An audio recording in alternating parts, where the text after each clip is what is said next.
Eh, Mira quién se apuntó a la sesión, Anaí. Muy bien, Y ya cuando guste. Estilina. Sí.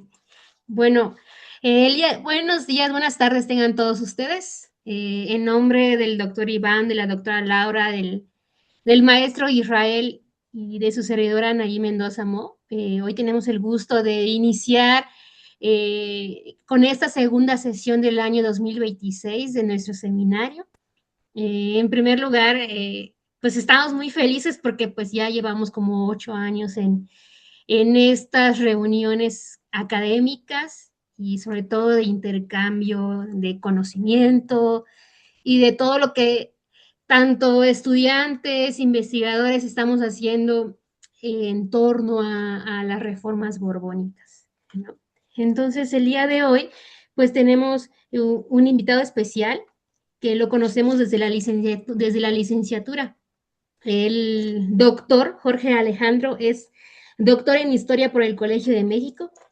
Desde sus inicios en la licenciatura ha tenido especial interés por la historia de la ciencia y sobre todo por responder a la interrogante de cómo es posible el conocimiento en un entorno social y humano. Como parte de esas inquietudes, actualmente se encuentra estudiando la formación del pensamiento estadístico en Yucatán a finales del siglo XVIII y principios del XIX. Hoy por hoy es rector de la Universidad Tecnológica del Centro con sede en Izamal, Yucatán. Entonces, Laris, doctor, le concedemos la palabra. Y ya sabe la dinámica, el doctor va a presentar y al final de su intervención abrimos una ronda de preguntas para quien se interese en preguntar, en cuestionar, interrogar al doctor, pues lo puede hacer cuando el doctor termine. Entonces, adelante, doctor Lares, le cedo la palabra. Gracias, Anaí. Muchas gracias por invitarme y considerarme también en el seminario. Estaré más presente ahorita ya este año. Es que el cierre del cuatri pasado fue muy ajetreado para mí, muchos cambios y así, pero ya entrando en ritmo para estar presente y no perder la conexión con las reformas borbónicas. Eh, Pues más que nada la presentación que les traigo el día de hoy es producto de las investigaciones de mi estancia postdoctoral que hice con fondos del CECITI entre agosto del 2023 y agosto del 2025. Fueron 2 años que estuve en la UADY trabajando los censos. Y pues a raíz de ahí se ha desprendido un artículo ya publicado y pues dos más pues que todavía están en vías, ¿no? En las ediciones y comentarios, revisiones, etcétera. Y el tema que les traigo hoy es un avance que desprendió a partir del estudio de los censos de Yucatán. Pues principalmente empecé estudiando el censo de 1811, eh, y eso me llevó pues a tener que revisar los anteriores, como el de 1700, que se manda a hacer en 1789, se concluye en 1790. em, y no nada más concentrarme en Yucatán, sino que empecé a hacer comparaciones con lo que había sucedido en otras partes de España, desde la metrópolis hasta otras zonas de América, para ir entendiendo cómo fueron evolucionando, sobre todo las categorías censales. Las categorías censales que se van a acabar adoptando en este periodo ilustrado son en la metrópoli la de clase, la de estado, la de sexo y la de edad. Eh, Porque es durante la Ilustración que se forman los censos modernos. Los censos modernos van a tener una serie de características que los distinguen, según ha estudiado García España, de los censos anteriores, los censos clásicos, sobre todo en que se enfocaban en estudiar a los individuos y a contar a los individuos de las poblaciones. A diferencia, además, los censos modernos se hacen con una gran perspectiva en mente, con una pregunta abierta, digamos, que son un ejercicio para conocer o buscar sacar mucha información de la población, a diferencia de los censos tradicionales que se hacían antes de la Ilustración, que más bien eran enfocados en cosas particulares, como matrículas de tributarios, pues para conocer los tributarios que hay en esta población, o de almas, para conocer a las personas que los feligreses de una cierta parroquia. Esos tipos de censos además normalmente no contaban a los individuos, sino que bajo una lógica corporativa contaban al núcleo corporativo de esta sociedad, que es la familia. Entonces normalmente los censos tradicionales contaban al tributario varón y de ahí hay que inferir si estaba casado o cuántos hijos vivían, ¿no? Entonces, por eso en la casa, por eso hay muchas discusiones, a pesar de que se tienen bueno, algunos datos estadísticos de los siglos XVII, XVI, hay muchas dudas sobre cómo hacer eh, una conversión de esas unidades tributarias al número de población, ¿no? Ahí ya son grandes discusiones de la historia de la demografía. Pero en fin, una de las cosas que va a distinguir a los censos modernos es ese deseo de contar a los individuos. Y a la hora de contar a los individuos de esta manera más general, con esta visión más abarcadora, empieza a surgir la duda de qué exactamente qué es la información que debes registrar de esos individuos. Entonces, lo que me llamó la atención de estar comparando los primeros censos modernos que se hacen en el imperio, bueno, en toda la monarquía española, es que en realidad son las categorías de clase y estado las que son más constantes. A lo largo y ancho, prácticamente todos los censos modernos que he podido, ya sea revisar directamente o estudiar a través de la bibliografía, incluyen la clase y la edad, perdón, la clase y el estado. Sobre lo que vamos a ver más adelante. Sin embargo, por ejemplo, otras cosas que quizás se nos harían muy obvias hoy en día, como incluir el sexo o incluir la edad, no siempre se incluyeron. O sea, tomará ya hasta finales del ciclo ilustrado, ya a principios de las revoluciones liberales, que estas categorías queden cimentadas como algo que se esperaba de un censo. Sin embargo, si nos vamos a los primeros censos, no era algo común. Y eso fue algo que me llamó la atención porque cuando estuve estudiando el censo de Lucas de Galvez, le recrimina, y esto es justamente la primera imagen que les pongo acá, reprocha el virrey, este, cuando recibe la información, que faltan, además de estas distinciones, las de edades, en este y en el cuadro de castas. O sea, en este se refiere al cuadro de clases y en el cuadro de castas, que quisiera pues que se recolectaran. O sea, es interesante que el virrey le reprocha a Lucas de Galvez que no está recolectando las edades. Y ahí surge pues mi pregunta historiográfica, o sea, ¿por qué Lucas de Galvez no incluyó las edades? O sobre todo porque nosotras personas del siglo XXI, quizá pensamos como la edad como una información obvia o intuitiva que tener sobre las personas. Creo que si nos piden levantar una encuesta sobre lo que sea en Google Forms hoy en día, posiblemente vamos a incluir sexo y edad, y posiblemente no se nos ocurra poner el estado, ¿no? O sea, me refiero en ese momento de decían estado y les decimos el estado civil. Tal vez es un dato que no consideraremos esencial, o la clase, o sea, a qué se dedica la profesión, como se traduciría a nuestro mundo capitalista contemporáneo. No se nos harían tan intuitivas como si se nos hacen en sexo y la edad. Entonces, eso es lo interesante de este ejercicio, es preguntarnos por qué algo que nos parece hoy intuitivo no era en el siglo XVIII y cuál era la lógica bajo la que operaban, por la cual lo intuitivo eran cosas distintas. Em, entonces, ahí, revisando la historia de los censos, descubro un artículo escrito por Eric Valkin en 1975 y este historiador pues básicamente rastrea como uno de los antecedentes del censo moderno la obra del Marqués de Bauman, que vivió en el siglo XVII, fue mariscal de campo de Luis XIV, fue muy influyente en la corte de Luis XIV y pues obviamente esto va a tener, bueno, no obviamente, pero ya conociendo retroactivamente la historia tiene sentido. Al ser muy influyente en la corte de Luis XIV, pues influye en muchas de las personas que posteriormente Felipe V va a acabar incorporando eh, al gobierno de las Españas y bueno, dentro de su propia formación. Entonces, Bauman, el marqués de Bauman, tenía la formación cartesiana. Descartes publica pues sus grandes textos de geometría eh, cartesiano, de geometría analítica, más o menos cuando Bauman era un niño. Entonces a Bauman le toca crecer en la segunda mitad del siglo XVII, donde está muy fuerte esta idea de la matematización del mundo, de buscar cómo matematizar la geografía, buscar cómo matematizar la física, y va a dedicar buena parte de su ejercicio intelectual a pensar cómo matematizar la población.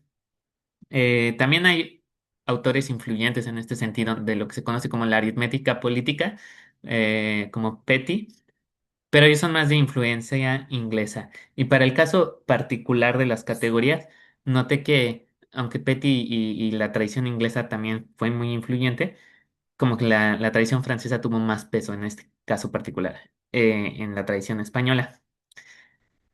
Bauman llamaba a contar exclusivamente a la población, ¿no? Él escribía en francés.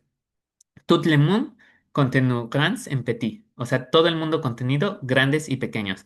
¿Por qué? Porque en la forma tradicional de contar, pues la unidad tradicional es el tributario, y el tributario se es tributario a partir de una, digámosle, mayoría de edad, ¿no? Hoy le diríamos así. O sea, a partir de una cierta edad establecida por el Estado, normalmente eran los 16 años, para finales del siglo XVIII eran los 18 que se empezaba a tributar por parte de la población. Entonces, Valkin decía, no vamos a contar solo a los tributarios, no solo a los grandes, sino también a los chicos, a los niños, desde los recién nacidos. Eso va a influir, como vamos a ver, en el censo moderno, ¿no? En esta idea de contar desde los niños. Em, y luego, lo otro es que generalmente las matrículas de tributarios pues se hacían en ciertas localidades, se hacían de manera regional. Lo que era raro es que se hicieran de una manera estandarizada que permitiera la integración de la información de todas las regiones que componían una monarquía en tablas agregadoras generales, ¿no? La gran tabla agregadora de la población del Reino de la Nueva España. Porque para llegar a ese punto de desarrollo, lo que necesitas es haber hecho esqueletos, que se pudieran reproducir en todas las regiones, que buscaran la misma información, que la hicieran compatible y que la pudieras traducir, ¿no? E ir agregando, que es justamente lo que el virrey aquí en la imagen le reprocha a Galvez, o sea, le dice, bueno, lo estás haciendo moderadamente bien, pero por ejemplo te falta esta clave, las edades no las incluiste, entonces si yo estoy haciendo un cuadro general de la población de la Nueva España por edades y tú no me las mandas, pues eso es un dato importante. Lo otro es qué edades vamos a incluir, pero eso vamos a llegar en un rato más.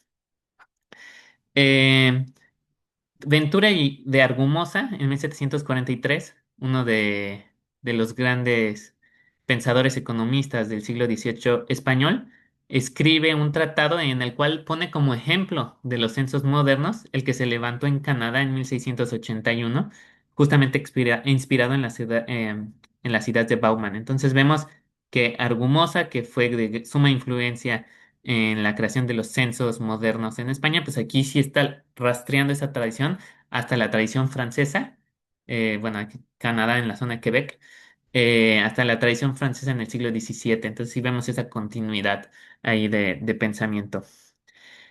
Sin embargo, llama la atención que en Francia, donde Bauman fue tan influyente, pues este tipo de censos regionales nunca se hicieron de manera nacional o en todo el territorio, sino ya hasta la época de Napoleón, principalmente por el costo. La verdad es que es más costoso contar persona por persona que por tributario.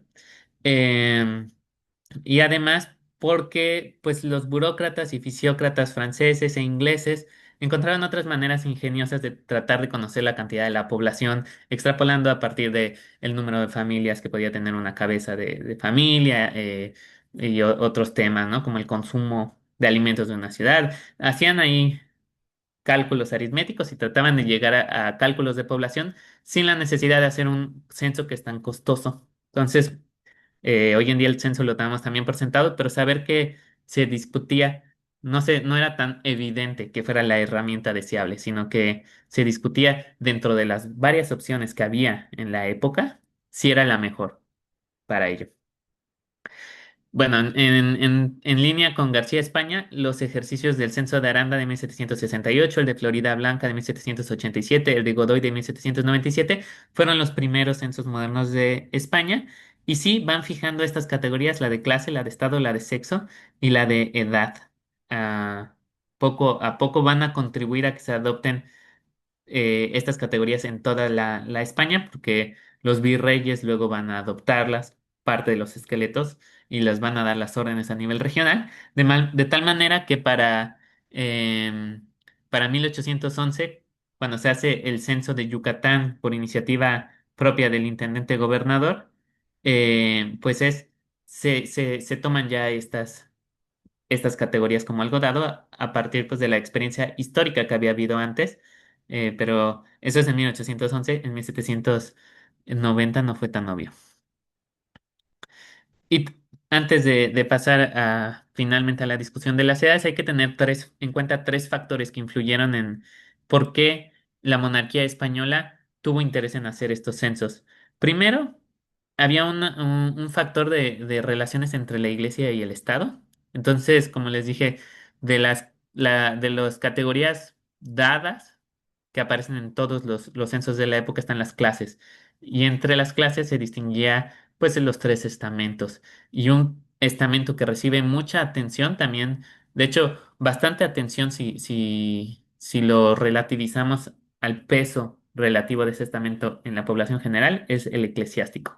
Porque los burócratas ilustrados, del rey, querían saber cuál era el peso de la iglesia en el total de la monarquía. Había muchas leyendas que decían los ingleses, por ejemplo, de que en España había tantas monjas y tantos frailes que la gente no tenía hijos y por eso se había despoblado y por eso se había empobrecido, ¿no? Entonces ese era el tipo de información que los ilustrados se preguntaban si en verdad habrían tantas monjas y frailes en celibato, que por eso no había españoles, ¿no? La defensa militar también fue sumamente importante, en el caso de América quizá más, sobre todo a raíz de la Guerra de los Siete Años, la toma de La Habana y Manila, pues es una alerta roja para la monarquía española em, y se vuelve una prioridad de Carlos III cómo organizar el gobierno de tal manera que eso no vuelva a suceder. El interés fisiocrático, que es lo que hemos estado hablando, el interés de contar a la población y de ver cómo ese conteo se puede ligar al crecimiento principalmente de la agricultura, para que haya más producción económica, para que haya más rentas reales y en última instancia esas rentas reales pues van a ir a parar al ejército, ¿no? A la defensa. Entonces todo ese esfuerzo está ligado.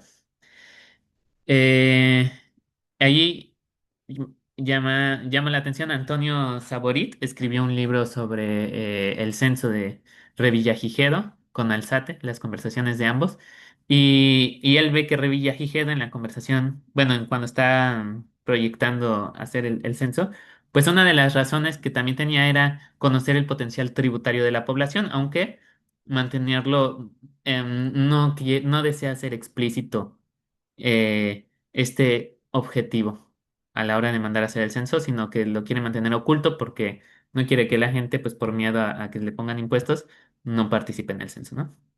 Esto nos recuerda a lo que dice Esteves Hernández, que se censa pues para gobernar. Y bueno, ya pasando a las edades, antes de hablar de las edades tengo que hablar del Estado. Voy a omitir las clases porque no están tan relacionadas y tampoco hablaré tanto del sexo, pero más del Estado.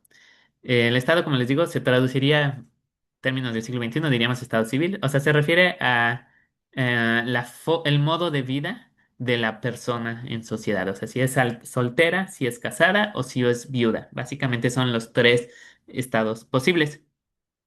Eh, Llama la atención que en el primer censo, en el de Aranda, solo había dos opciones, solteros o casados. Y Cameron, Aguilar y García, que han estudiado el censo de Aranda, pues reportan varios casos en donde los párrocos, la gente encargada de levantar el censo, le decía, oye, ¿cómo clasificamos a los viudos y a las viudas, ¿no? Si no, no hay espacio para ellos. Entonces, también hay un proceso de aprendizaje en donde se van puliendo estas categorías. Ya en el siguiente censo sí se incluye los viudos. Retomando a Bauman, Bauman nos había dicho que era importante al hacer los censos clasificar pues si los hombres eran casados, si las mujeres eran casadas, si eran mozas o señoritas, es decir, solteros, si eran párvulos o niños hombres o mujeres, si eran sirvientes o criados, ¿no? Él veía con suma importancia que estos nuevos censos em, recolectaran esta información. Y al mismo tiempo, y esto es clave, él consideraba que estas categorías llevaban implícitas las edades de la gente. Es decir, si alguien es soltero por mozo o por señorita, pues se intuye o la información implícita es que es joven. Si alguien es casado o casada, debe de estar en la edad madura de reproducción. Un viudo o viuda debe de ser ya, ya debe de estar en la época de la vejez. Entonces, como Bauman consideró que esta información era redundante, pues no veía caso en recabarla. O sea, lo importante es recabar el estado de vida y de ahí quien estudie el censo puede extrapolar a ello. Eh, ta- un ejemplo de censos que omitieron recabar las edades no es solamente el caso de Yucatán, sino por ejemplo también el censo del Nuevo Reino de Granada en 1776. El virrey Caballero y Góngora expresó que no se juntó la edad debido a que su predecesor Manuel Flores pues había pasado muchas penurias para juntar todos los padrones y formar uno general porque no había logrado que todas las regiones se ajustaran al mismo molde, que es lo que estaba pasando aquí en el caso de México. O sea, cuando estaba Manuel Flores manda a hacer el censo en el Nuevo Reino en 1776, no sé, bueno, antes en las distintas regiones no toman el molde que manda el virrey, cada quien manda información distinta y algunas enviaron las edades y otras no. Entonces, cuando hay el cambio de virrey y llega Caballero y Góngora, pues él decide dejar este espacio omiso porque pues, si le faltaba información en una región y la tenían otras, pues mejor decidió no ponerlo. Eh, Sergio Solano ha escrito justamente sobre todos los problemas que hubo para hacer este primer censo en este sentido. Aquí vemos el caso de Yucatán. Entonces, el caso de Lucas de Gálvez no fue único. Era algo que sucedía porque no era obvio que era importante clasificar a la gente por edades y como hemos visto, incluso se pensaba que era redundante. Si ya estás consiguiendo esa información al preguntar por el estado. Entonces, no era cosa del sentido común. Había una razonable intuición biológica sobre, sobre las edades. Este, por ejemplo, es el censo que envió Lucas de Galvez a, a Revillagigedo originalmente, y pues como vemos no está, no tiene la información de edades. Eh, También vemos aquí la importancia de los diseños en ir fijando estas categorías. Los virreyes van creando estos diseños de manera centralizada, los van enviando. No le toca a Galvez agregar las edades, pero sí lo va a hacer O'Neill, su sucesor, de tal manera que cuando llega Pérez Valdelomar en 1811 ya hay esas experiencias previas y él en en su censo sí va a incorporar la edad, ya habiendo aprendido de la experiencia previa de Galvez y de O'Neill. Entonces es muy interesante pues ver cómo la autoridad central sí va logrando que se fijen estas categorías, pero es un proceso que en este caso tomó pues 20 años, digamos, ¿no? No fue que a la primera orden la gente lo siguió porque era hasta cierta manera contraintuitivo. También había una cuestión práctica en mucha de la forma en que se solía recolectar la información, que era para crear las matrículas de tributarios. Si no se tenía la costumbre de preguntar por la edad, eh, pues y si tú le encargas a los que hacen las matrículas hacer el censo, también hay una cosa ahí de tradición que vas arrastrando con el tiempo y que tienes que cambiar. Em, Pues bien, otra razón de fondo para preguntar por los estados, pues tenía que ver con lo fiscal, porque justamente los casados eran la unidad tributaria, los solteros tributaban de una manera distinta, había también un interés militar, por ejemplo, se solía, al momento de la invasión de España en 1808, una de las cosas que se busca es que los solteros marchen antes que los casados, porque al final los casados tienen que mantener a una familia, mientras que el soltero, pues no, así es, esa era la lógica que usaron en su momento. Entonces, también había ahí una idea del potencial de defensa, ¿no? Del reino. Eh, Y pues el tema reproductivo, pues también muy importante, pero esto también se ve en las clases, en contar el número de frailes, de hermanas, de monjes, de monjas. Y pues ya al final llegamos entonces al tema de la edad. Y la pregunta que surge es, ¿por qué cuando se cuenta la edad se hace en los cohortes que se cuenta? Este, o sea, porque hay varias maneras. Ya llegas a un acuerdo, vamos a contar las edades de la gente. Ahora, ¿cómo agrupas a esas personas? ¿En qué grupos de edad los, los pegas o los juntas? ¿En qué cohortes?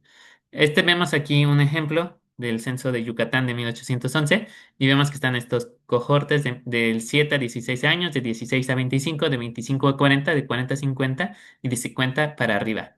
Entonces llama la atención primero de esta tabla que no incluye los párvulos o los de 0 a 7 como si se incluían en otras tablas. De hecho, la instrucción original es que sí se deberían de incluir los niños de 0 a 7 años. Entonces, eso llama la atención en el proceso de homogeneización de estas tablas. No fue tan evidente.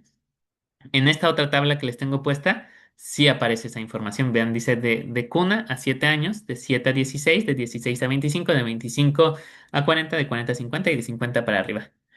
Eh, entonces aquí sí se incluyen los menores. Otra cosa llamativa, si comparamos estas dos tablas, las debí de haber puesto una PowerPoint junto al otro, pero bueno, estaré saltando. Aquí vemos cómo se interconectan las edades con los estados. O sea, están ahí los cohortes, pero además nos dice de estos cuántos son casados, cuántos son solteros y cuántos son viudos. Esto es como se debía decir. Me llama la atención en este otro estado que se agrega una categoría párvulo. Y seguramente esto se debe al tema que les decía. Las edades están muy ligadas al estado de alguien, ¿no? Entonces, quien hizo es la lógica de quien habrá hecho esta tabla, mi intuición me dice que su lógica fue que, pues, alguien de la cuna a los 7 años no puede ser ni soltero. O sea, porque si ni casarse ni reproducirse puede, ¿cómo va, cómo va a ser soltero, ¿no? O sea, no tiene ese potencial. Seguramente algún párroco o alguien muy letrado en la filosofía aristotélica, si no tiene el potencial de ser soltero o casado o viudo, no puede ser ninguna de esas tres categorías, necesita pertenecer a una cuarta categoría que es la de párvulo. Entonces ahí puso todos los párvulos. Y en cambio de 7 a 16 como sobre todo a partir de los 12 años ya se podían casar, pues ahí ya contabiliza. Hay 4 personas casadas de 7 a 16 años, según este cuadro en este pueblo de Yucatán. Eh, de nuevo, vemos como la dificultad de homogeneizar los estados. O sea, a pesar de que se les envía un ejemplo de cómo deben de recolectar la información, en estas dos tablas ya vemos diferencias entre una y otra. Aquí se aumenta un estado que no va, el de párvulo, y en la otra se omite una edad que sí debería de ir, que es de la cuna a los 7 años. Entonces, esa dificultad de hacer homogéneos los estados, pues obviamente va a representar problemas a la hora de agregarlos en un estado general de la provincia. Y si luego entre todas las provincias tienes estos mismos problemas, a la hora de ser el estado general del reino, vas a tener los mismos problemas. Esos fueron problemas metodológicos que se ven que se van acarreando. Ahora bien, queda por preguntarnos por qué estos cohortes de edad. Y ahí hay que entender la lógica intelectual de las edades de la vida en esta época, que están muy influenciadas por la tradición clásica. Em, las etapas de la vida, como se les conoce, están explicadas por autores desde la época clásica y de principios de la Edad Media. Uno muy influyente fue San Isidoro de Sevilla, que escribió su etimologías. Su etimologías de San Isidoro de Sevilla, pues es un intento de recolectar en una enciclopedia todo el conocimiento del mundo clásico que se estaba perdiendo para su época. Es un gran esfuerzo intelectual el que hace Isidoro. Incompleto en algunos puntos.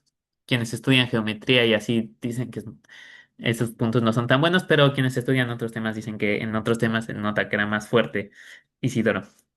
Sea como sea, ahí está él tratando de resumir el conocimiento clásico. Fue una enciclopedia muy influyente durante la Edad Media y en la Edad Moderna también. Entonces, Isidoro, por ejemplo, nos está diciendo que de las etapas de la vida primero tenemos la infancia, que es la que va del nacimiento hasta los 7 años.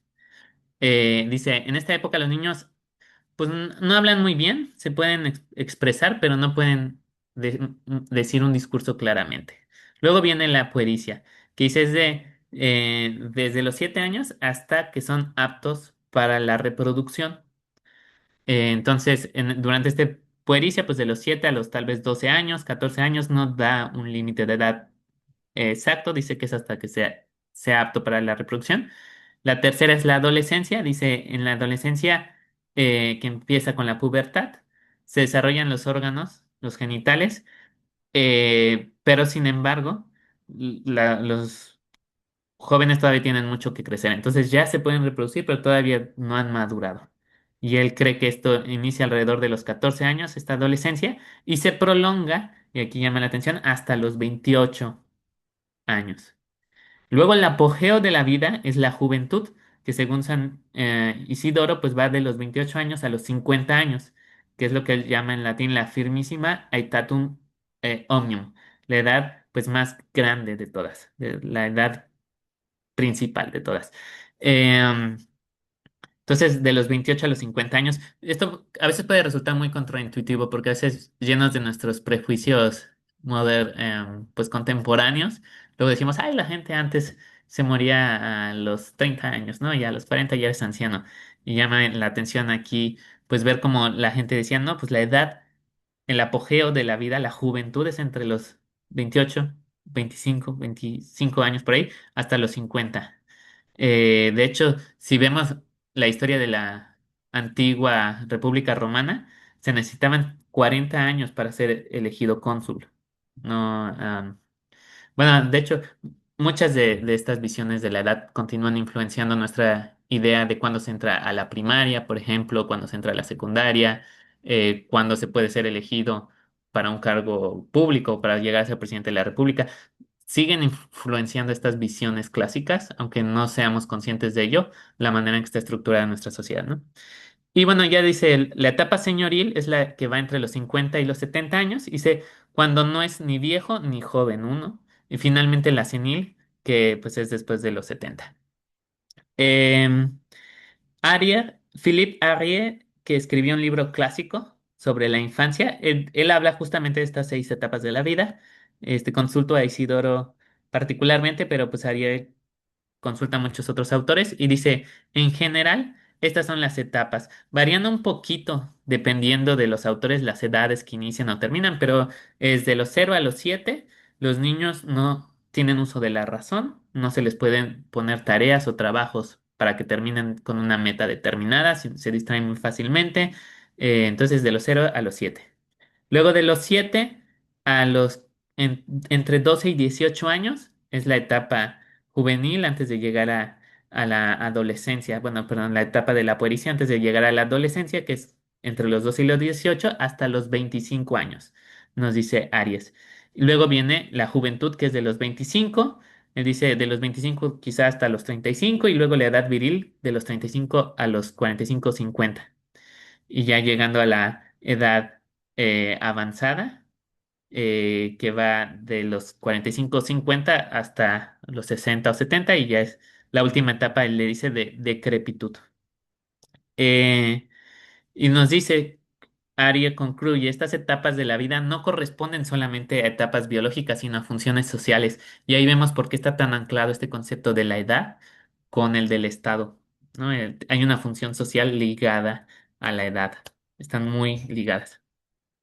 Eh, y es muy interesante ver cómo tenemos 7. No he encontrado como tal un documento donde explícitamente está esta información, pero hay 7 etapas de la vida y hay 7 cohortes en estos censos. Entonces, em, creo que es porque se está expresando algo, no se dice explícitamente porque de alguna manera se está expresando algo que era sentido común en la época.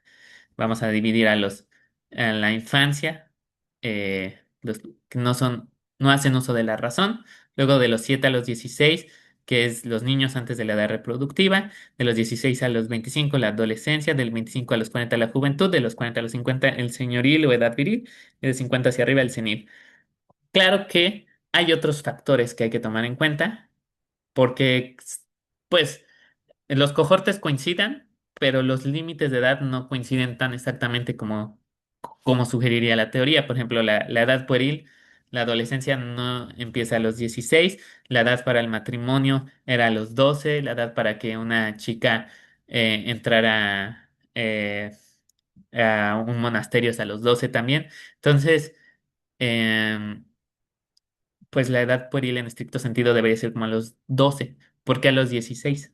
Bueno, ahí es donde interfieren los otros motivos que había para hacer el censo, el motivo tributario y el motivo militar. Normalmente los 16 habían sido tradicionalmente la edad para empezar a tributar. Eh, pero se cambió el criterio ya para la ilustración. Tardíamente se cambia el criterio a la hora de mandar a hacer estos censos, es 18 años. Sin embargo, pues por tradición posiblemente haya algo ahí de influencia. Pero el tema militar también es importante. A los 16 años ya se consideraba que los varones podían tomar las armas. 16 a 25, pues ahí sí coincide con adolescencia y juventud, coincide bien. ¿Y por qué poner la edad senil a partir de los 50 cuando vimos que hay autores que lo llevaban hasta los 70 y otros a los 60? Había alguna discusión por ahí. Pues ahí también tiene que ver con la edad tributaria y la edad para el uso de las armas, ¿no? Sobre todo a partir de los 50, 55, ya la gente dejaba de tener el peso de estas cargas, ¿no? Entonces, eh, mi hipótesis es que estos cohortes de edad se hacen o se eligen muy influenciados por esta tradición intelectual de las edades de la vida y, sin embargo, los límites exactos, por qué 16 y no 12, por qué 50 y no 60, están muy influenciados por otros factores de interés militar y tributario, recaudador, que también influyeron el diseño de estos ejercicios censales. Entonces, por ahí va mi hipótesis. Em, aquí, este es otro grupo. Ah, mira, este grupo es un tercer esqueleto que les pongo por acá. Aquí vemos que están el grupo de solteros, de casados y de viudos. O sea, sí están los estados que deben ser y sí están los grupos que deben ser de 0 a 7, de 7 a 16, de 16 a 25, de 25 a 40, de 40 a 50 y 50 para arriba. Entonces, así como está así es como deberían de haber estado hechos todos, y distinguiendo entre hombres y mujeres. Pero, ojo, aunque sin embargo hay algo raro en este esquema, que la mayoría, si los vemos por grupo de edad, coinciden demasiado bien los hombres casados, ¿no? Hay 33 hombres casados entre 7 a 16 y 33 mujeres casadas entre 7 a 16. Hay 82 hombres casados de 16 a 25 y 82 mujeres de la misma, y 25 a 40 y 98 hombres casados y 98 mujeres casadas, y de 40 a 50 y 87 y 87. O sea, se me hace muy asombroso que coincidan tan bien, ¿no? O sea, como que los hombres y las mujeres se casaban exactamente con gente de su mismo cohorte de edad. No lo creo. Creo que ahí al final está haciendo mella dos cosas. La tradición de hacer las cosas, de cómo se hacían las matrículas de tributarios. Entonces vas, tocas, consultas a la unidad tributaria, al varón. Si el varón tiene entre 7 a 16 y te dice que está casado, infieres que la mujer debe de tener la misma edad y le pones el mismo número. O sea, no se está siguiendo el procedimiento como debería ser, que es, oye, ¿y tu esposa qué edad tiene, no? Sino que se asume que son. Y al final este procedimiento también está influido por la manera de pensar, porque se asume que los grupos de edad corresponden también a los estados, ¿no? Entonces, el orden natural es que los hombres y las mujeres casaran con gente de su misma edad, aunque también hay muchas discusiones por ahí, ¿no? Había gente que recomendaba que las mujeres casaran con hombres mayores, etcétera. Ahí hay también discusiones, ¿no? Pero al final del día, cuando yo veo esta metodología seguida, pues lo que infiero es que quien recolectó la información, pues sí estaba suponiendo que si el varón era de un grupo de edad, su cónyuge era de la misma o al revés. Si era una mujer la que entrevistaban, se infería que el varón iba a tener la misma edad.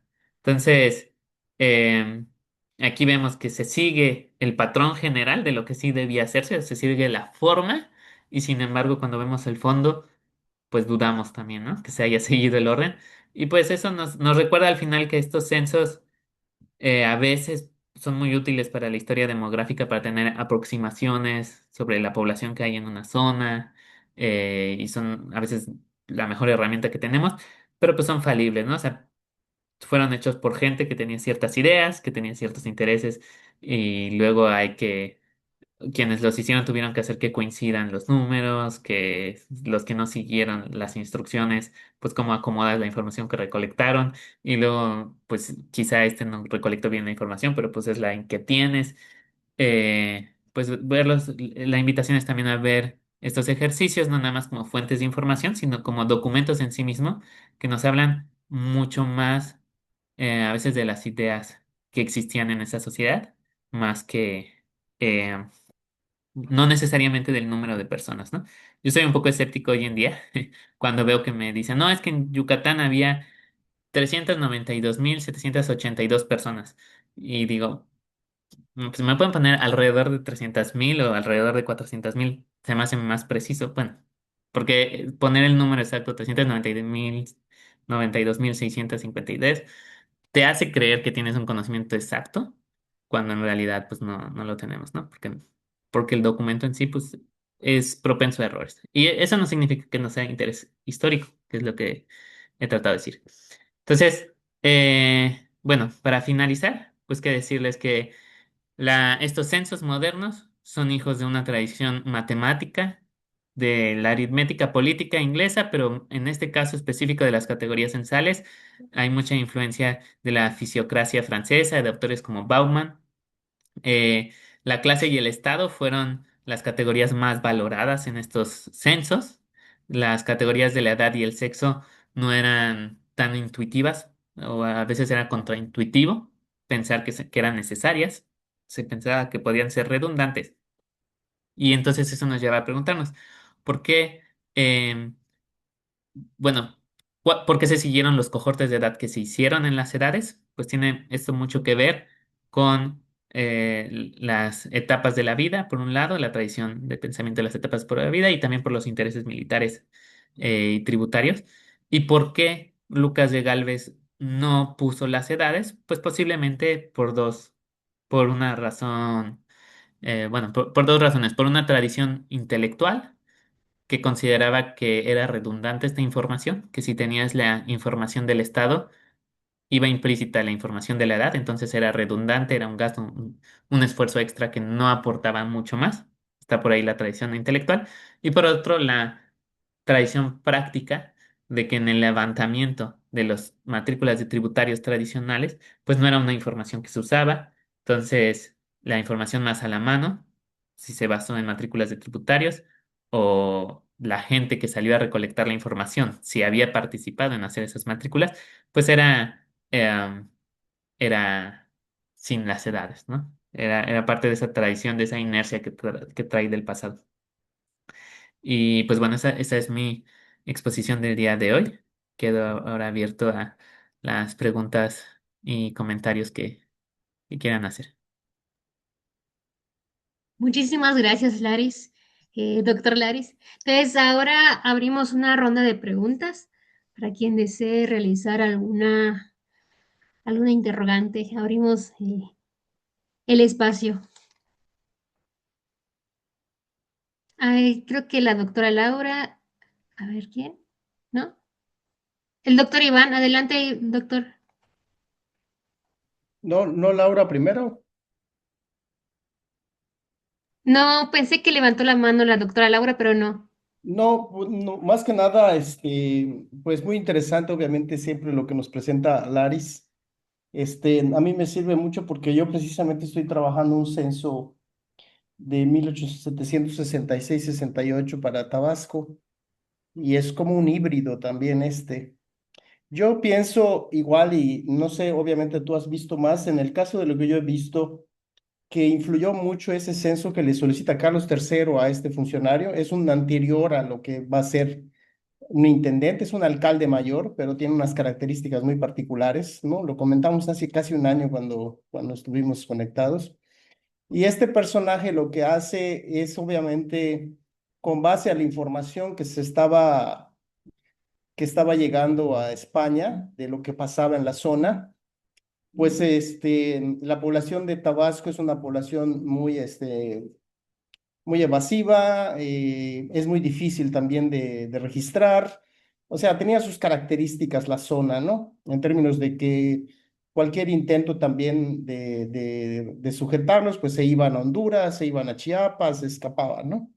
Entonces este personaje logra evidentemente al parecer, ¿no? Con un gran esfuerzo durante 2 años de registrar a la población, pero básicamente lo registra con base precisamente a estos dos elementos que tú dices. Clase-estado, aunque sí incluyó edad. Estamos hablando de un informe de más de 220 fojas, ¿no? Es impresionante el registro. Y obviamente yo la interpretación que hago de este esfuerzo es como muy particular. Es decir, es cierto, está esta construcción de este conocimiento de qué es lo que hay que registrar, pero también hay indicaciones precisas a los funcionarios, ¿no? O sea, queremos saber qué hay allá, ¿verdad? Esa es la impresión que yo tengo con la lectura, con los elementos que tú das de este censo.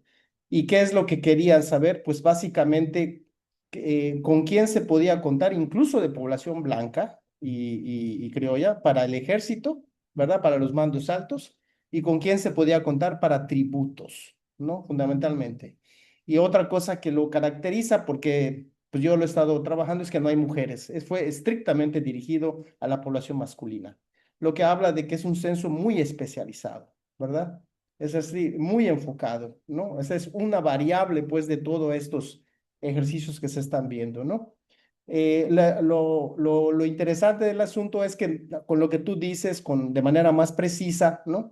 Pues permite cotejar y comparar también lo que está recibiendo alguien que no está tan influido o tan imbuido por lo que la Real Ordenanza les va a indicar a los intendentes, sino lo que está requiriendo la corona para un determinado territorio, ¿no? Eso es lo que a mí me parece interesante. Y pues bueno, voy a obviamente volver a leer con detalle ese trabajo, este, porque permite entender. Entonces, mi pregunta, un poco así ya para cerrar, ¿no? Es si tú consideras que también el contexto influye, ¿no? Y el contexto incluso no solo amplio, sino el microcontexto casi, el regional, ¿no? Esa es más o menos la pregunta. Gracias, doctor. ¿Alguien más desea realizar una pregunta? Ahora sí, doctora Laura, adelante. Sí, mientras alguien más se anima, pues primero felicitar a Laris porque me parece muy interesante este estudio tan minucioso del esqueleto del censo, ¿no? Porque pues generalmente a uno va a lo que le interesa, ¿no? Yo, por ejemplo, en un principio solo iba a los censos a buscar las propiedades, las haciendas y las estancias, ¿no? Los nombres de estas haciendas donde se encontraban, que son datos que fueron para mí en un principio de mis investigaciones muy útiles. Y así cada uno de nosotros pues vamos buscando en los censos pues, lo que nos interesa en ese momento que responde a nuestras preguntas. Pero en realidad pocas veces nos ponemos a reflexionar qué hay atrás de ese armazón, ¿no? De esa configuración del censo.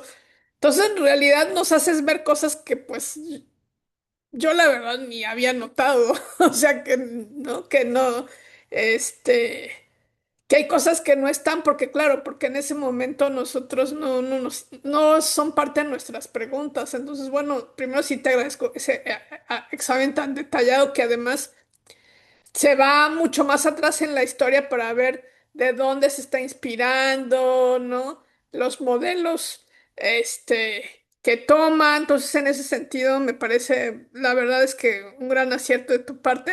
Supongo que te llevó mucho tiempo hacer ese, ese análisis. Y me parece, ¿sabes qué? Dos detallitos de lo que mostraste. Me parece bien interesante lo de distinción de clases en algunas de las imágenes que mostraste. Creo que son de 1809. Porque entonces clases se refiere a oficios, ¿no? Ujú. Porque no, nosotros si dijéramos hay distinción de clases, pues para nosotros sería españoles, mayas, ¿no? Y sin embargo, lo que estamos viendo ahí son diferentes oficios. Se me hace muy interesante, ¿no? Eh, un poco en esta tendencia de ponernos, no ponernos nuestros lentes del siglo XXI, sino ver cómo se están entendiendo los conceptos en la propia época, ¿no? Entonces, sí, aquí distinción de clases puede ser engañoso. Y otra cosa que yo ya había visto, porque tengo un estudiante, y él una vez en una tabla justamente me puso los matrimonios de 7 a 16 años. Pero esa fue una división que él hizo tomando justamente la fuente que estaba ocupando, que ya es una fuente de fines del siglo XIX, para que veas que todavía se sigue manteniendo este esquema de 7 a 16. Y claro que yo salté lo más que pude, porque le dije, oye, pero entonces, ¿cuántos de 7 años ya están casados? Por Dios. La ventaja de su censo del censo que él consultó es que sí viene más, como ya es más del siglo XIX, viene más desglosado. Entonces, claro, 7, 8, 9, 10 años salía cero matrimonio. Entonces, yo sí le pedí que por favor en este sentido, si fuera mucho más puntual, porque nosotros vemos matrimonios de 7 años y bueno, bueno, súper salté, ¿no? Y porque digo, como lo veamos hace 300 siglos o ahora, alguien casado de 7, 8, 9, 10 años, pues no, o sea, no nos cabe. Entonces, bueno, esas eran como mis dos reflexiones ahorita, pero sí felicitarte porque creo que es un análisis muy detallado y que pues no solamente va a servir en el ámbito de Yucatán, sino yo creo que la verdad sirve para otros análisis de otros lados, para quien quiera trabajar los censos, pues, ¿no? Muchísimas gracias, doctora Laura. Aquí en el chat hay un comentario de la doctora Laura Ruiz Romero que menciona, buenas tardes, respecto a de la mención de censo implica el total de la población, por tanto la población se considera a españoles y tributarios y nos manda saludos. Bueno, yo tenía un comentario pregunta para el doctor. Pues resulta interesante igual entender cómo este manejo de estos datos dentro de los documentos también implica una una nueva forma de organización de la información. Pienso muchísimo en cómo los archivos, por ejemplo, yo trabajo con los archivos eclesiásticos, pero ya hablando en cuestiones del archivo, por ejemplo, de la época, cómo se iba alimentando de los documentos que pues, se producían al instante, ¿no? Entonces me llama la atención de que, por ejemplo, comparando ambas, entendiendo la formación de esa documentación, en el caso de Lucas de Galvez, evidentemente llega a la intendencia y uno de sus, digamos, parámetros del contexto social el que le toca gobernar, es precisamente la curia eclesiástica, digamos, ajá, la curia eclesiástica, la documentación de la curia. Entonces ahí también podemos entender que esta necesidad de resumir la información, ¿no, doctor? O sea, ¿qué opina acerca de esa síntesis de la información que le está llegando y cómo él también, porque dentro de sus documentos, dentro de sus informes, menciona mucho la palabra cotejar, cotejar, cotejar, cotejar. Entonces yo siento que digamos, esta recopilación y desde luego esta construcción de estos censos también obedece al cotejo de las autoridades que se insertan, que no pertenecen al ámbito local, ¿no? De que de cierta manera se empiezan a familiarizar y dentro de esa familiarización está esta síntesis de esos datos, ¿no? Que al final, pues ya le preguntan, oiga, hace falta esta información, pero es una síntesis. No sé qué opina. La verdad es que yo comento desde mi ignorancia. Entonces, aprovechando de que ya hay estas preguntas, estos comentarios, pues los demás, si desean hacer una pregunta, pues preparen sus preguntas. Ahorita vamos con el primer bloque. Entonces, le cedo la palabra al doctor Lares. Adelante, doctor. Pues muchas gracias por sus comentarios en primer lugar em, y por la atención y el interés. Y pues bueno, empezando en orden con las respuestas. Este, Iván, me surgen varias preguntas. Por ejemplo, dices que, bueno, el sexo, ya me dijiste que no lo incluyeron, ¿no? Pero eh, esto se puede deber porque está enfocado a un sector muy específico de la población, que sí puede ser, o quizá porque es parte de esta tradición de contar.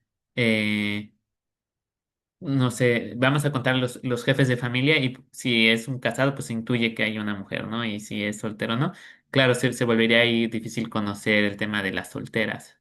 Este, pero em,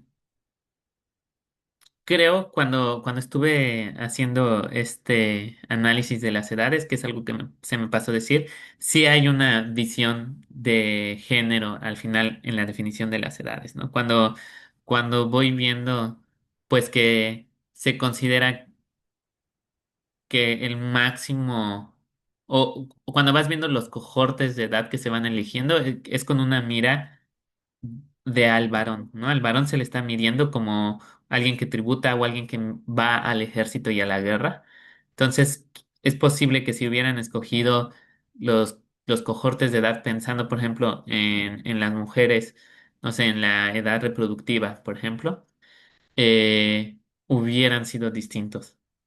Creo. Es difícil tener esa información concreta o llegar a estar seguro de ello, pero es una fuerte sospecha que me surge al ver y analizar estos grupos de edad, que ahí hay una visión varonil, ¿no? Aquí la utilidad que se busca es de los varones. Aunque sí hay un texto de Campomanes muy interesante, Campomanes muy interesante del siglo XVIII, donde él empieza a hablar del potencial, este autor, un fisiócrata español, pues habla del potencial productivo de España, de la España metropolitana. Y hace una discusión en donde intercala las edades con la visión de género. Y él básicamente dice si todas las mujeres de España se pusieran a trabajar, aunque claro, los trabajos que él asigna para las mujeres en su experimento mental, pues también son muy de género, ¿no? O sea, si se pusieran a a tejer, por ejemplo, si todas las mujeres de España se pusieran a tejer y tejieran tanto en un día, esto aumentaría el producto de España en tanto al año y por lo tanto la riqueza de España sería mayor, o sea, el potencial productivo de todas las mujeres de la España peninsular es mayor a toda la riqueza que llega de Indias. Él llega a decir eso, ¿no? O sea, como está pensando ya en cómo hacer que la mujer se vuelva productiva para el Estado. Y está incluso llegando a decir, si las mujeres de España se volvieran productivas para el Estado, también está suponiendo que no lo eran, pero bueno. Este, España crecería más que toda la riqueza que ahorita llega de las Indias, lo cual se me hace un ejercicio mental interesante y lo conjunta con su división de edades, porque al hacer esta división él dice, claro, dejamos fuera a las mujeres menores de 7 años y a las mayores de 50. Entonces ahí nuevamente estas ideas de más de 50 menor de, de 7 no son productivos.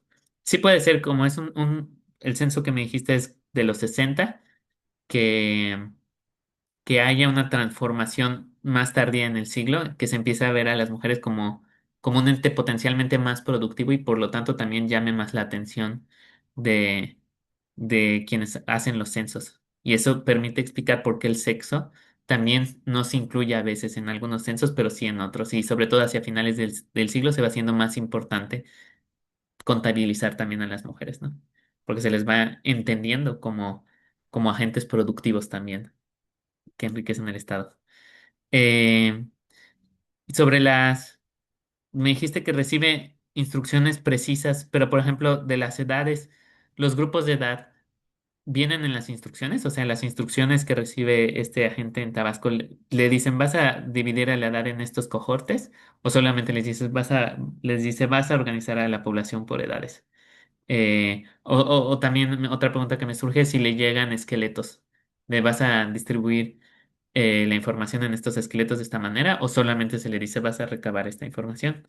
Y si él la recaba en esqueletos o no, ¿no? Son temas que me surgieron, preguntas que me surgieron al oírte.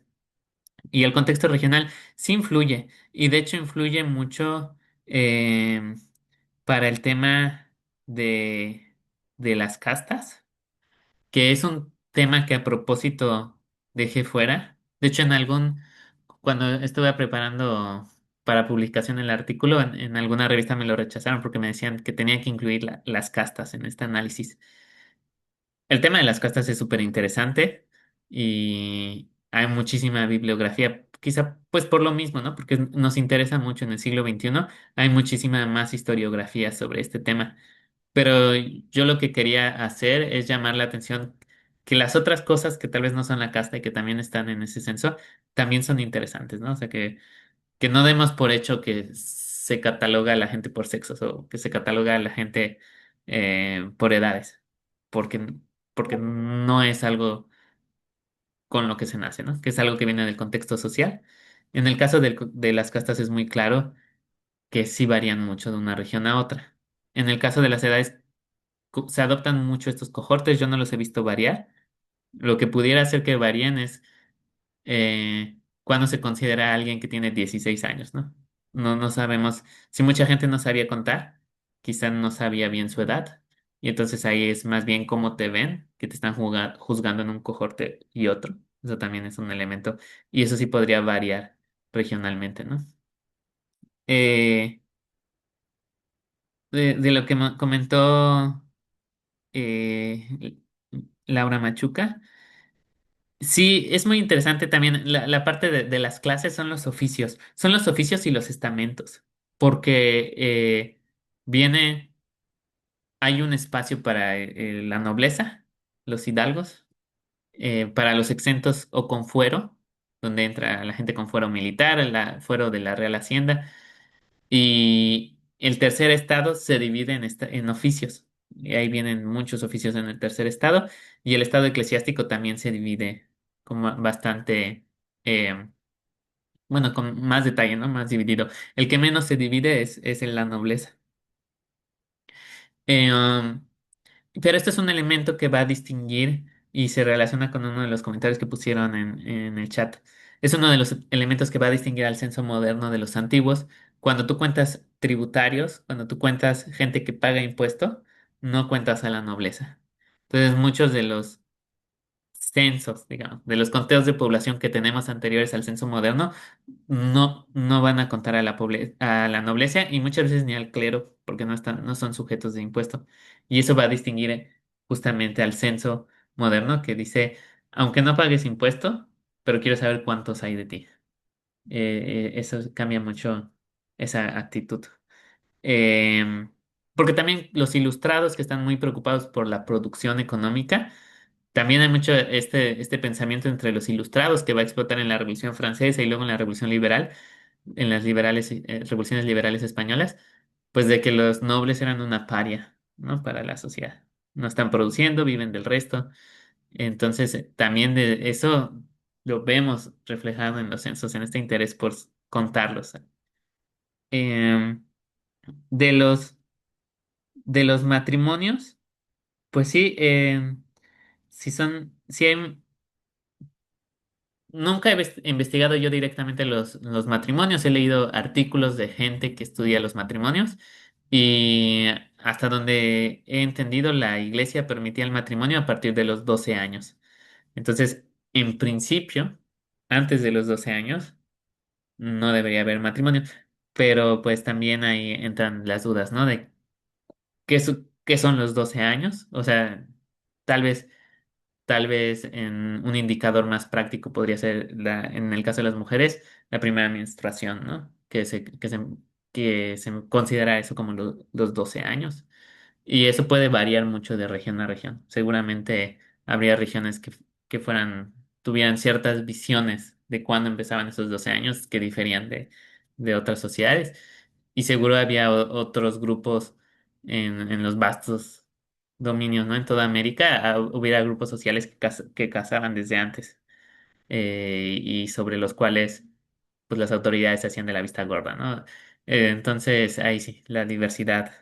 eh, eh, pues sí, en esos temas como el del matrimonio, yo diría que seguramente podemos encontrar cosas muy sorprendentes en algunos sitios y lugares. No he investigado directamente, ¿no? Pero tampoco diría que no hubo matrimonios de 12. Estoy casi seguro que esa afirmación es errónea, ¿no? Matrimonios de menos de 12 posiblemente se hubieron, quizá no muy difundidos, quizá focalizados en lugares, pero seguramente en algún lugar habrá habido. Em, total de población. Eh, pues básicamente, y la última comentario. Sí, justamente los ilustrados se nota mucho esta intención por sintetizar, por resumir numéricamente el total de la información en unos cuantos números. eh, entonces, eso los va a distinguir, o va a crear dos tradiciones estadísticas ya en el siglo XVIII, que es una tradición que a veces se asocia más con los alemanes, de las grandes descripciones geográficas, casi es una descripción literaria y extensa del reino, y más la tradición que a veces se asocia más con los británicos de la aritmética política, que son cosas más puntuales, ¿no? Ir y resumir en el número. Pero cuando lo decimos así, de manera dicotómica, pareciera que en una misma persona no podían convivir las dos cosas y la verdad es que las personas somos más complejas, ¿no? Y cuando vas viendo caso por caso, pues ves que ambas tradiciones muchas veces convivieron y había, por un lado, el interés en la gran descripción literaria, pero por el otro también en la síntesis matematizadora. Y creo que un ejemplo perfecto ahí es el ensayo sobre el reino de la Nueva España que hace Humboldt, ¿no? Ahí Humboldt incluye mucha síntesis demográfica, incluye un censo, pero al mismo tiempo pues escribe tomos, ¿no? Varios tomos. Y creo que así es como debemos de entender esa época, o sea, con esa tensión y que en una misma persona pueden convivir ambos objetivos. Aunque en lo intelectual o analítico estén peleados, en la realidad a veces pueden ir juntos. Muchas gracias, doctor Laris. Aquí tenemos dos preguntas. Vamos a darle la palabra a la doctora Lidia. Adelante, doctora Lidia. Hola, buenas tardes. Qué gusto saludarles. No siempre puedo hacerlo en vivo, pero siempre después reviso los videos. Es un gusto, un placer saludarles.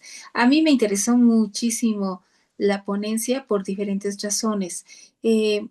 Una de ellas es porque yo, la verdad, siempre pensé que que estas diferencias eran por el entrenamiento que recibían quienes levantaban los censos.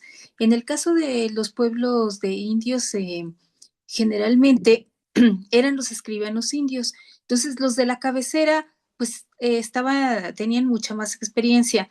Los de lo que llamamos pueblos sujetos, no tanta. Así que siempre me imaginé que la falta o el cambio de información tenía que ver con eso, con la formación y la información que les daban para ejecutar pues, la actividad, ¿no? Que la tarea de la recolección de los datos de los censos. Y ahora me doy cuenta, pues, que no necesariamente era así y yo agradezco, francamente, eh, muy buena la ponencia y muy buena la reflexión sobre asuntos mucho más relevantes que los clásicos, ¿no? De la demografía histórica, que son además súper importantes, no los demerito en absoluto, pero es un acercamiento a los datos desde otra perspectiva y me parecen fascinantes. Tengo una pregunta específica y que tiene que ver con eh, La formación, si hay algo se sabe sobre la formación o el entrenamiento, o si hay una cosa como formación o entrenamiento de quienes van a levantar los datos. Y lo digo por lo siguiente, porque había al menos que tener algunos consensos, ¿no? En qué pensamos que es un niño, qué pensamos que es una persona, ¿no? O a partir de cuándo las estamos clasificando como tales. Eh, no sé si hay algún tipo de normativa, algún tipo de, no sé, pues de guía sobre la cual pudieran haberse em, entrenado aquellos que iban a realizar la labor, ¿no? Bueno, me pregunto, porque casi siempre los escribanos, sobre todo en los pueblos, le contaban pues pues no, con una guía del tipo de documentos que se deberían usar para una solicitud, para una denuncia, para una, en fin, que ya venían como machotes, ¿no? Y ellos copiaban y así hacían los oficios según fuera el caso, como jueces que eran, ¿no? Que ellos iban a hacer esta labor en sus pueblos. Bueno, esa es la pregunta que a mí pues me queda sobre cómo los preparaban y si hubo algún tipo de insumos para que ellos se pudieran guiar. Ahora, un comentario nada más. Claro que había niñas y niños de 7 años casados. Lo que pasa es que casarse no significaba que iban a convivir. A veces ni siquiera se conocían, ¿no? Los caciques, por ejemplo, igual que los príncipes, se casaban muy, muy niños, porque era un compromiso, digamos que una alianza que hacían los padres. Eso no significa que la niña se iba a ir a vivir con él o a la familia de, del cacique o del noble con el que había estado comprometida, con el cual estaba casada. Eso lo iban a hacer después, pero la alianza se sella con el matrimonio. Y sí, eran mucho más niños, ¿no? Mucho más pequeños. Sí, de 6, 7 años, sí se casaban bajo estas circunstancias. Gracias. Gracias, doctora. Y aquí a continuación voy a leer la pregunta que menciona, bueno, la pregunta y comentario que menciona, ¿dónde está? José Alfredo Alamilla. Él manda a felicitar al doctor Laris por su ponencia y que a través de la lectura le surgieron unos comentarios. Bueno, el comentario dice así: la Diputación de Yucatán tenía el interés de que los jóvenes de 14 años estuvieran ocupados, que fueran productivos. Y él menciona: considero que en el antiguo régimen la autoridad sancionaba la vagancia y la mendicidad.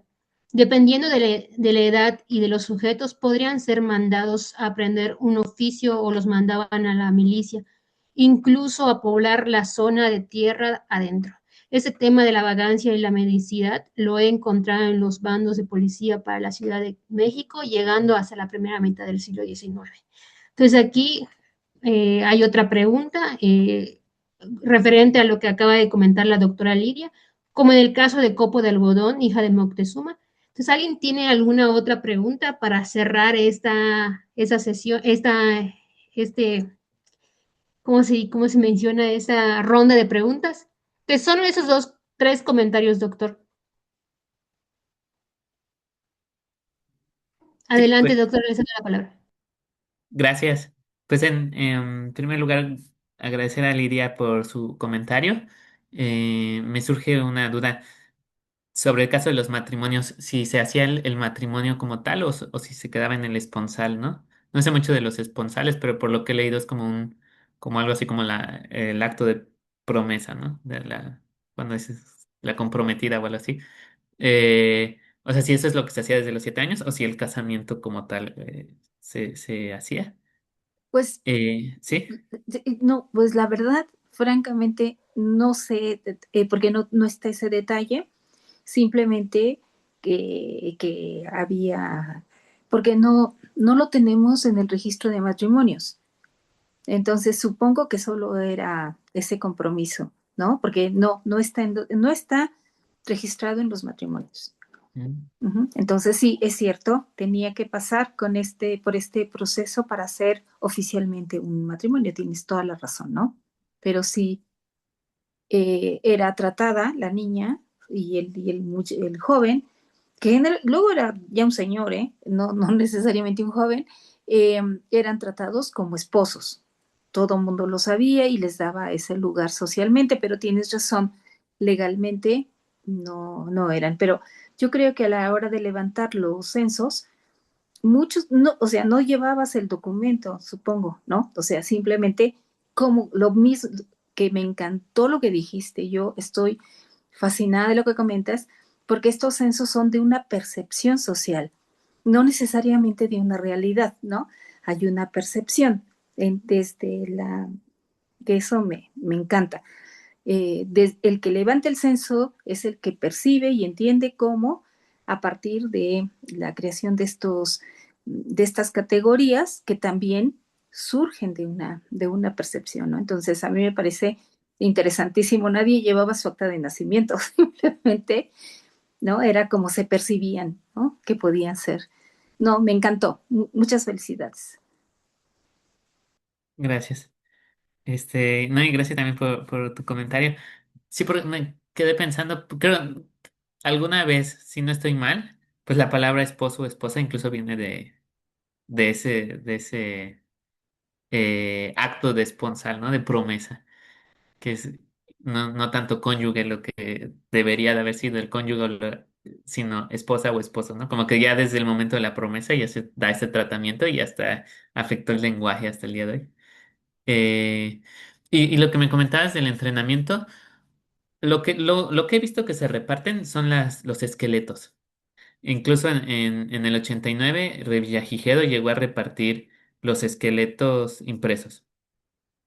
A veces, eh, pues si no había impresos, pues se hacían con regla. Sin embargo, es llama la atención que no se siguieron al pie de la letra. Uno diría, pues es muy fácil copiar una tabla, y sin embargo uno ve que las tablas pues aparecen con columnas que no debían de tener, filas que no debían de tener.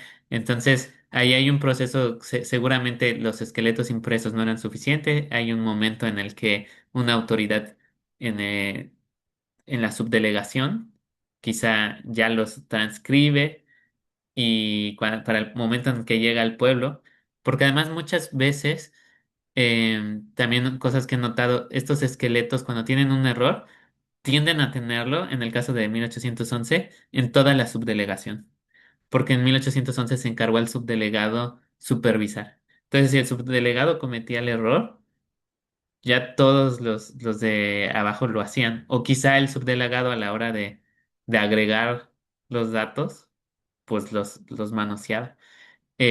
Otras personas que normalmente estaban involucradas, las personas ya en la comunidad, los miembros del cabildo, el párroco y los jueces españoles, que creo que fue O'Neill que vio una carta que se quejaba, que decía que los jueces españoles ni saben leer, así lo decía, ¿no? Ni saben leer, y cómo esperamos que levanten la información. Se estaba quejando muchísimo. Por eso cuando se manda a hacer en Mérida, en 1808, lo primero que hace Pedro, eh, perdón, Benito, este, es poner a todos los militares, lo hace por cuarteles, porque ahí también hay una idea de que la confianza en la formación del militar va a ser mejor que la del el civil, ¿no? Quizá ahí hay una tradición política heredada. Este, y sí, no he visto entrenamientos como tal, ni he visto manuales detallados, porque justamente pues los busqué, dije, sería muy interesante ver un manual detallado donde se definan todas estas cosas. No he encontrado, hasta el Porfiriato. Ya en el Porfiriato sí hay unos manuales bastante chonchitos donde vienen especificadas las categorías y incluso cómo se va a dividir y organizar el censo por región, ¿no? Que se va a buscar a la autoridad, a una persona en el pueblo que no va a recibir un pago, pero que tenga autoridad moral para que su acción sea seguida por las demás, y esa persona va a encabezar el comité del censo, y entonces va a ser quien va a organizar a todos los grupos que van a hacer el censo en la comunidad, etcétera. En el porfiriato ya es bastante específico, y creo que eso ayuda a entender también por qué no se, o mi idea es que en el siglo XIX pues no se crea una verdadera tradición censal. O sea, hay mucho, es muy errático el siglo XIX en los censos y es hasta el porfiriato cuando ya tenemos censos continuos durante el siglo XX. Entonces, no existía esa... En la mayor parte de la población no sabía ni que era un censo y yo estoy seguro que muchos de los que lo levantaban nunca habían visto, quizá, quizá Lucas de Gálvez sí hubiese visto algún censo de España impreso, quiero creer, o manuscrito, pero dudo mucho que ya las autoridades en los pueblos hubieran visto cómo sería la tabla agregada. O sea, siquiera esta idea de poder imaginar el producto final, este, dudo mucho que estuviera difundida. Y pues sí, eso yo creo que explica por qué en el siglo XIX no se pueden hacer otros censos, a pesar de que hay, bueno, a lo largo del siglo XIX en Yucatán hay varios exhortos del Congreso a hacer censos y fallidos y fallidos y fallidos, también porque se necesitaba contar a la población en teoría, porque la representación de la Cámara de Diputados pues es proporcional, ¿no? En la federación. Entonces, ¿cómo vas a repartir los diputados si no sabes cuánta población hacía? Pero hasta que no se separa Campeche, en Yucatán se dijo que había 500,000 habitantes. Que así, 500,000 habitantes, 500,000. Y cuando se separa Campeche es cuando dicen, la federación nos está diciendo que tenemos muy pocos habitantes, necesitamos contar. Y aún así no es sino hasta, pues sí, creo que es hasta el 63 que encuentro ya un censo más detallado. Pero pues muchísimos años pasaron ahí sin un censo que yo tenga noticia, ¿no? Hay un número que publica Santana en el diario oficial, como en el... ¿qué habrá sido? Como en el 44 por ahí, pero no sé de dónde lo sacó.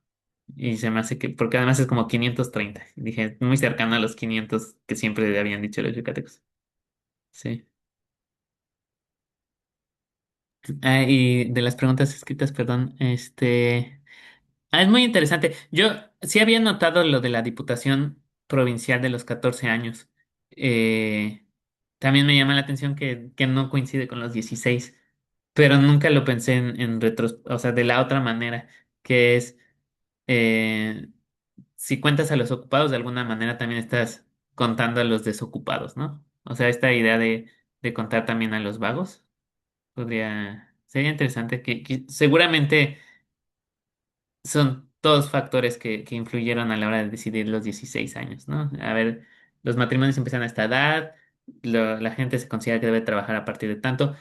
Lo que sí he visto consistentemente que a partir de los 7 sí se considera que un niño puede trabajar, pero antes de los 7 como que es inepto para trabajar. O sea, la frase que usan es no tiene uso de razón, que lo que entiendo es le das una tarea y pues se va a distraer, se va a poner a jugar o se va a poner a llorar. Entonces es hasta los 7 que ya se le puede empezar a dar tareas en ese sentido. Gracias, doctor Laris. Ahora, bueno, creo que ya no hay ninguna otra pregunta. Bueno, reflexionando sobre lo que comentaba la doctora Lidia y lo que comentabas también acerca de esta visión social de los informes en este caso de Lucas de Gálvez, se me viene a la mente de que irónicamente el clero, sobre todo los franciscanos y los del ayuntamiento, alegaban que Lucas de Gálvez, desde que entró, Lucas de Gálvez no tenía sentido, no tenía no entendía el contexto local, inclusive hasta cuando murió mencionaban de que qué bueno que se fue porque él no entendía cómo funcionaban las cosas. Y pienso mucho en este oficio que recibió, donde decía, hace falta esta información, y siento, o sea, pensando y utilizando la imaginación histórica, pienso que uno de sus secretarios también filtraba información de lo que les llegaba, ¿no? Entonces, de cierta manera, buscaban dejar mal parado a este hombre, siento. Entonces, también hay otra cosa que sobre la visión social, en los informes sobre militares, sobre todo en la provincia de Tabasco, él menciona, bueno, este señor tiene pleitos con el obispo, lo han acusado de esto, pero a mis ojos se ha mantenido bien, pero no le alcanza lo suficiente para el empleo. Entonces ahí también hay digamos, estos informes que son breves, pero son concisos, ¿no? Y también se ve esta visión social de la realidad, de la percepción de la información, ¿no? Entonces, hasta aquí dejamos la sesión de hoy, no sin antes agradecer al ponente, al doctor, digamos, al doctor Laris por su participación, y también le vamos a hacer llegar las constancias. Los avisos parroquiales, la siguiente sesión es el día, ya se los comento, es el día, ahí va, ahí va. El día 18 de marzo, la sesión número 3, el tema es posesión y propiedad en disputa, la venta y denuncia de tierras realengas en las composiciones de tierras del siglo XVIII, a cargo de Raúl Flores Ruiz, de la Universidad del Valle de México. Entonces, los esperamos el 18 de marzo en el mismo canal a la misma hora. Entonces, pues nada, agradecemos su presencia, sus preguntas, y alguno de los coordinadores que quiera tener la palabra, ¿no? Cerramos. Nada más decir que seguimos también recibiendo las proposiciones para el Congreso de septiembre, por favor, el de Sí, Pueblos Indios. y que quienes no han visto, yo también quiero agregar, quienes no han visto la presentación del libro del 29 de enero pasado, lo pueden ver en varios portales, están publicados. Aquí está presente Martín, el doctor Martín Escobedo, quien se vino desde Zacatecas a Mérida a presentarlo. Obviamente, una vez más le agradecemos el que se haya presentado hasta aquí para presentar lo que fue nuestro primer libro como grupo, como seminario, ¿no? Que esperamos que lo puedan algún momento adquirir, leer y desde luego debatir, comentar, etcétera, etcétera. Hay Magda pidió la palabra. Perdón, es que ya voy a estar como los alumnos. ¿Habría modo que nos mandaran esa información por correo para que no la olvide, para estar pendiente? Y muchas gracias. Yo disfruto mucho estas sesiones y no hablo mucho porque tengo poco conocimiento al respecto, pero de verdad las disfruto mucho. Nos vemos pronto. Muchas gracias. Muchas gracias. Y pues sí, participen, no tengan miedo, no mordemos. Sí. Bueno.